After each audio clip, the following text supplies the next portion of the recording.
Le Premier ministre d'Israël est notre leader international cette semaine parce qu'il vient de vivre et s'apprête à vivre des épisodes extrêmement importants sur le plan diplomatique. À première vue, on peut se dire qu'il en sort gagnant sur tous les plans. D'abord, l'offensive sur Gaza lui a permis de démontrer au monde entier à quel point le Hamas reste un pouvoir de nuisance avec un armement de plus en plus sophistiqué qui oblige Israël à rester sur ses gardes. Ensuite, Mahmoud Abbas a obtenu de son côté une victoire à l'ONU, mais de pure forme, puisque son statut d'État observateur ne lui accorde aucune souveraineté et qu'il reste divisé tant que le Hamas à Gaza refuse de consentir à l'autorité palestinienne une pleine juridiction sur ce territoire. Enfin, Netanyahou a déclenché un tollé en annonçant la construction de 4600 logements supplémentaires dans les colonies. Mais c'est ce que la plupart des premiers ministres israéliens ont fait pour établir un rapport de force en leur faveur, au point que les effectifs dans les colonies ont doublé depuis les accords d'Oslo, c'est-à-dire en moins de 20 ans, pour atteindre aujourd'hui presque 500 000 habitants. Oui, c'est vrai qu'on peut avoir cette impression, d'abord parce que le 6 novembre dernier, son ami et ancien partenaire professionnel Mitt Romney a perdu l'élection présidentielle américaine.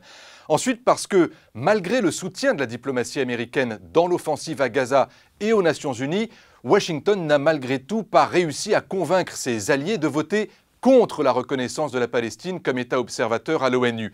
Ni l'Allemagne, ni la Grande-Bretagne, pourtant alignées sur une politique traditionnelle pro-Israël, n'ont voté contre. Elles se sont abstenues. Quant à la France, l'Espagne ou même l'Italie, elles ont voté en faveur de la Palestine. Autrement dit, Netanyahou, sur ce seul volet diplomatique, a perdu l'Europe. Quant à la colonisation, tout le monde reconnaît dans ces mêmes capitales que Netanyahou joue un jeu très dangereux et revanchard et qu'il aurait beaucoup à y perdre à l'heure où Mahmoud Abbas tend la main à nouveau pour négocier.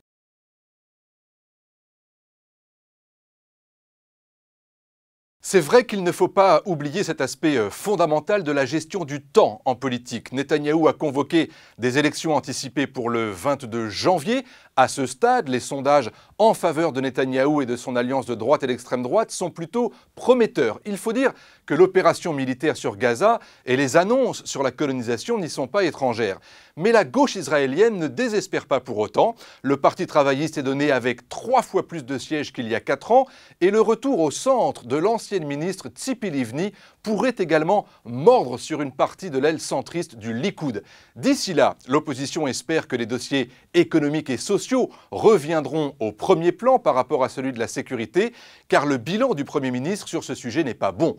Enfin, beaucoup dépendra du démarrage du second mandat du président américain Obama avec une nouvelle équipe diplomatique et il prêtera de nouveaux serments à la veille des élections israéliennes.